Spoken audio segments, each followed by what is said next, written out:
Hi, my name is Amos. I'm going to talk to you about two studies today.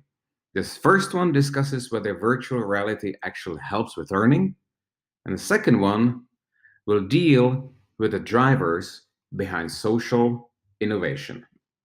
Don't you hate it when simple concepts and otherwise straightforward findings are wrapped up in complex and hard to penetrate academic language?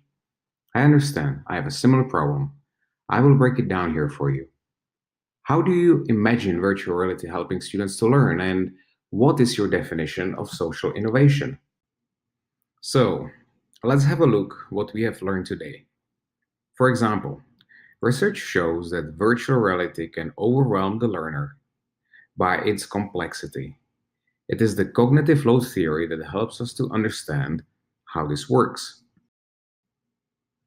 For instance, the information recipient is then forced to engage in a so-called cognitive essential processing, a state of mental representation of the experience, which in turn frustrates the very learning effort. Now, how about social innovation? We know that social innovation is a dynamic process. It emerges out of the interaction of diverse groups and across fields of expertise through networked communication. For example, Jane Jacobs tells the story of pin-making machine invention. Jacobs points out that the invention didn't come from the division of labor. Instead, it came from social networking and social capital accumulation. Jacobs coins the term externalities, as innovation doesn't just flow within but across industries. Next, what are the facts? For example, Makransky and colleagues in adding immersive virtual reality to Science Lab simulation from 2017 found that the cognitive load theory and the interference theory help them explain why virtual reality might not help students to learn. Fundamentally, they conclude, the immersion effect of VR for the learner is not completely understood.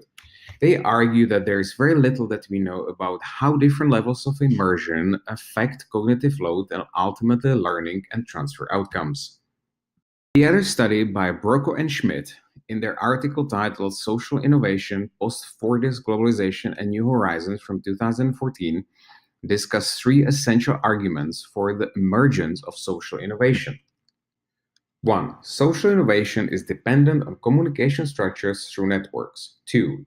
Social networks are communications across horizontal and vertical, as well as synchronous and asynchronous structures.